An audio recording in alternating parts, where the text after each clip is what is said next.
বুঝিয়ে দিচ্ছি। মুনির শ্রেষ্ঠ মুনির নাম কি আপনাদের জানা আছে? মুনির মধ্যে শ্রেষ্ঠ মুনির নাম কি কে জানেন আপনারা? হ্যাঁ, অত দূর তো জানি না, গান শুনি তাই জানি।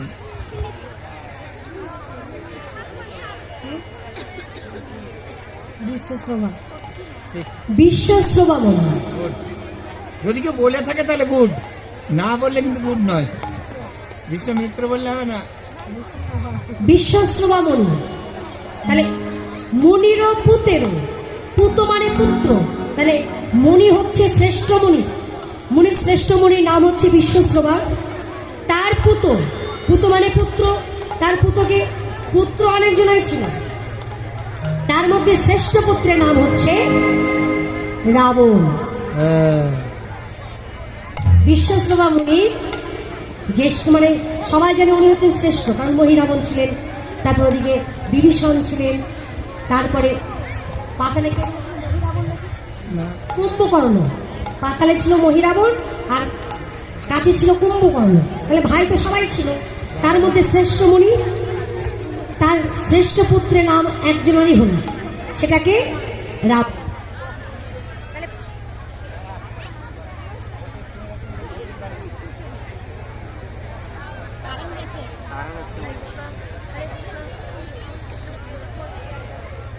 রাধে রাধে।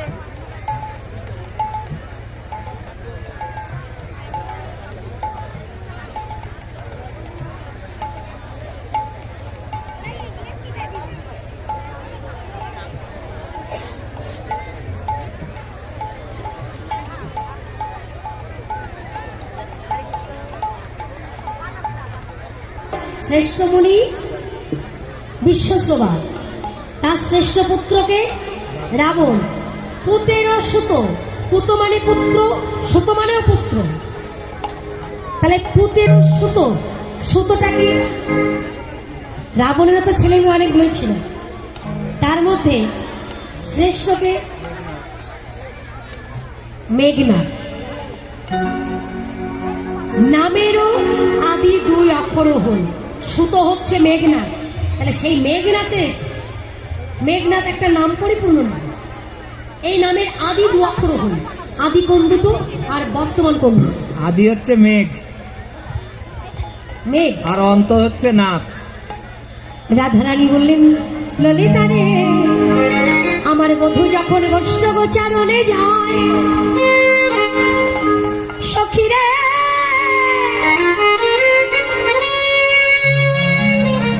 ওই উত্তপ্ত রবির কিরণে সে আমার মধুর মস্তকে পড়ে, না জানি আমার বধুর কত কষ্ট হয়। সখী রে আমি যদি গগনের মেঘ হতে পারতাম। কথাটা কোথায় বলেছে দেখি? ভগবানকে ভালোবাসা, ভগবানকে সেবা দেওয়া, এটা একমাত্র নির্ভর করে ভক্তের উপরে। ভক্ত কেমন ভাবে ভগবানকে ভালোবাসে। আজকে রাধারানী বলেন, সখী আমি যদি গগনের মেঘ হতে পারতাম, তাহলে আমার বধুর মস্তকের উপর আমি ছায়া করে বেড়াইতাম। আমি ছায়া করে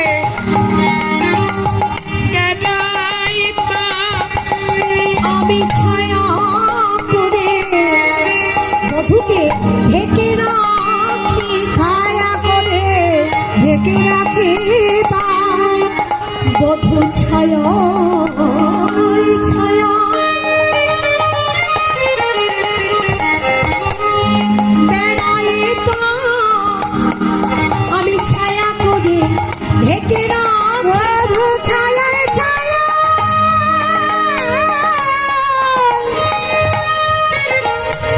ঘুরে বেড়াতো, তার কোনো কষ্ট হতো না রে। ঘুরে বেড়াতো, তার কোনো কষ্ট হতো না রে।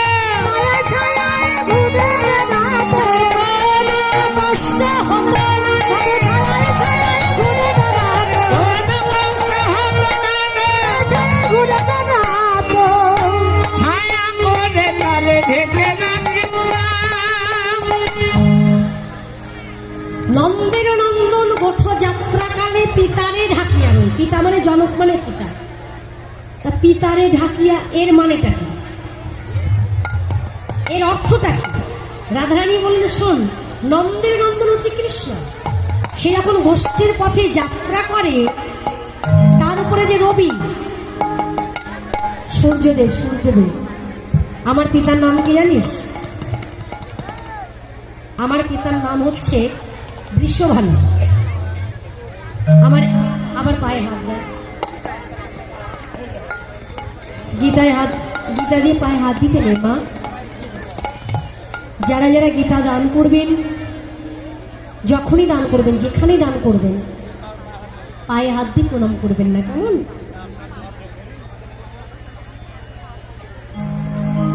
রাধে রাধে। নন্দের নন্দন কৃষ্ণ যখন যাত্রা করে, ওই উপরে সূর্যদেব, সূর্যদেবের যে উত্তাপ মানে তাপ, রোদ উঠলে কেমন লাগে বাবা? গরমের সময় ভালো লাগবে? ভালো লাগবে না। একদম গায়ে আছে, এই জন্য এমনি এরকম লাগছে। রাধে রাধে। মাইক পেন দাদা, মাস্টার দাদার এই ভোকালটা ড্রাই বাজছে, ওটা মানে রিভাবটা দিয়ে দিন, চেঞ্জ করে নিলাম তো। হরে কৃষ্ণ। কি আছে তোমার? তাহলে ওই রবির কিরণ আমার বধুর মস্তকের উপর পড়লে আমার বধূ কষ্ট পায়, ব্যথা পায়, আর আমি যদি মেঘ হতে পারতাম তাহলে ওই রবির কিরণটা ঢাকা দিয়ে আমার বধুর মস্তকের উপরে আমি ছায়া করে থাকতে পারতাম। হরিবল হরিবল। তাপ লাগে লাগুক, আমার লাগুক, আমার বধুর যেন কোনো কষ্ট না হয়। আরো ইচ্ছা করে কি জানিস? মায়ের আমি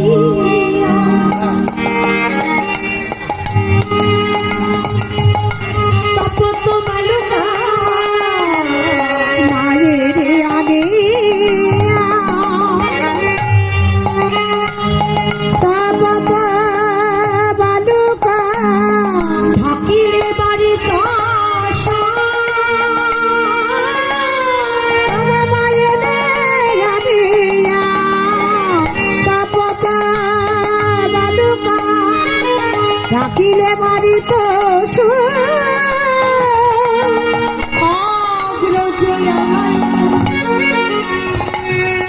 গেলে সে গোপাল, অগ্রজ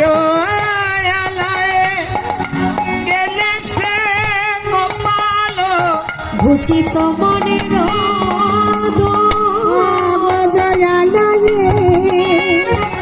গেলে সে গোপাল, ঘুচিত মনের। এখানেও রাধারানীর একটা ভুল কথা বললি তো, সেই ভুল, সব ভুল কথা কি শুনবো নাকি? বুঝতে পারছি না তো কি বললি, কি কথাটা বলছে কেন? মায়ের আনিয়া তপত বালুকা, মায়ের আনিয়া তপত বালুকা, ঢাকিলে বাড়ি তো সুখ, ঢাকিলে বাড়ি তো সুখ, অগ্রজ আলয়ে গেলে সে গোপাল, অগ্রজ আলয়ে গেলে সে গোপাল, ঘুচিত মনের দুঃখ, কিনা ঘুচিত মনের দুঃখ, ঘুচিত মনের দুঃখ। এই কি বললি? মায়েরে আনি, তোর কীর্তিদার মতো মা, তাকে এনে তোর বধূর চরণ তলে বিছিয়ে দেওয়ার কথা বলতে তোর বুকে বাঁধলো না? তোর লজ্জা শরম কিছু আছে?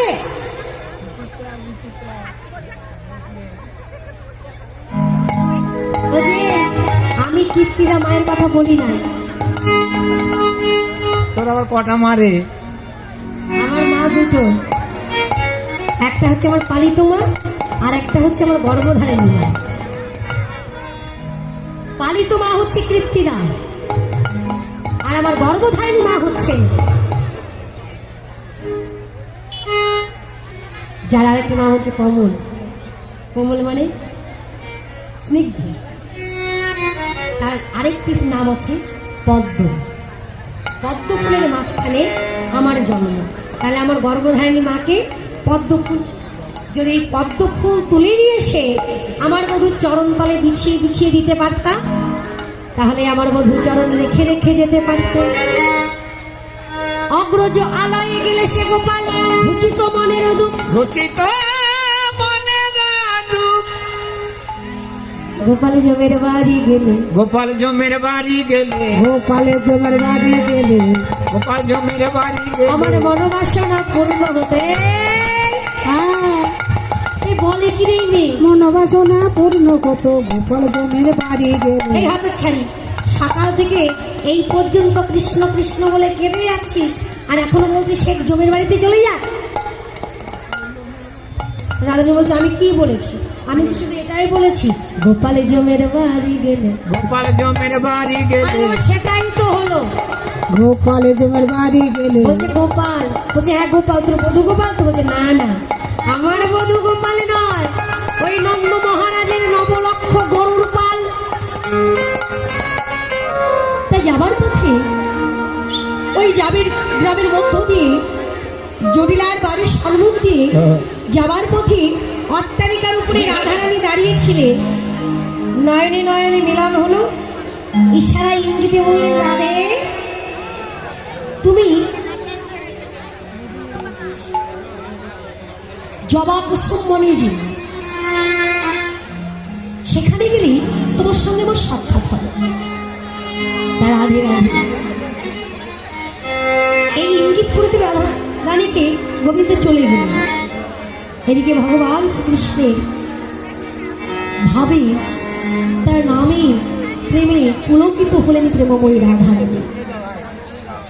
প্রিয় সখী ললিতার কণ্ঠটি জড়িয়ে ধরে বললেন, সখী রে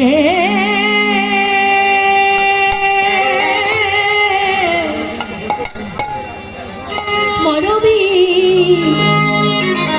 আমার মনের কথা তোদের কাছে ছাড়াই আর কার কাছে বলি। মনের পুতের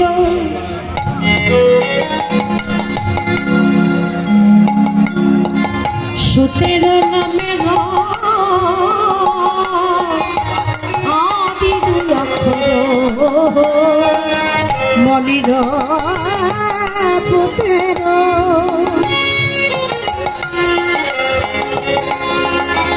সুতের নামের আদি দুই অক্ষর হয়ে নন্দের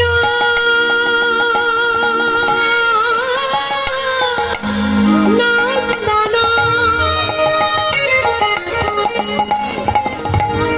ললিতা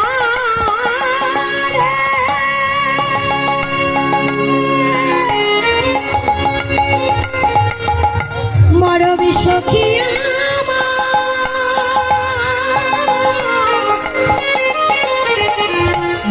সে যে নন্দের নন্দন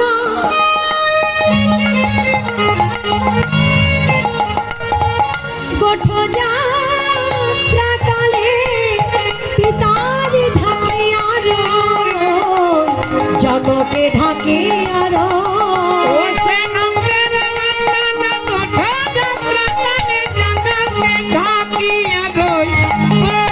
জনকে ঢাকে আরোই বলে মনে ভাগ্য আমার কবে বাহাবে, বলে এমন ভাগ্য কবে বাহাবে কবে আমার প্রাণ নাথে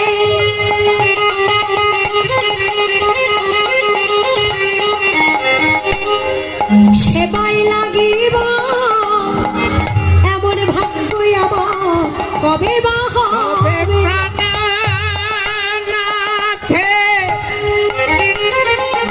সেবাই না দিবা অললিতায় অভিশাখা প্রাণনাথের সেবায় লাগিব অললিতায় অভিশাখা প্রাণনাথের সেবায় লাগিব প্রাণনাথের সেবায় রাধে রাধে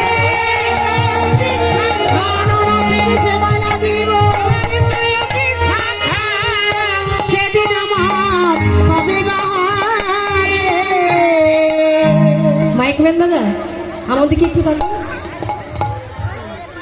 এই ভোকালটা একটু তুলে দিন, একদম কিচ্ছু শোনা যাচ্ছে না এই ভোকালটা। হরে কৃষ্ণ। মনিটরের সামনে লোক বসা, ঠিক আছে, এই জন্য সাউন্ডটা পাচ্ছেন, উনি তো বসে আছে, আপনি দাঁড়িয়ে আছেন, আপনি কোনো পাচ্ছেন।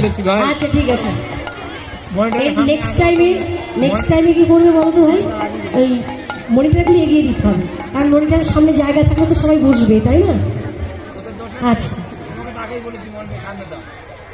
ললিতা বলছে আরে ওরা কি বললি এতক্ষণ ধরে কিছু বুঝতে পারিনি, কারণ সখীদের মধ্যে সব থেকে মুখরা হচ্ছে ললিতা, যেমন ঝগড়া করতে পারে আবার তেমনি ভালোবাসতে পারে।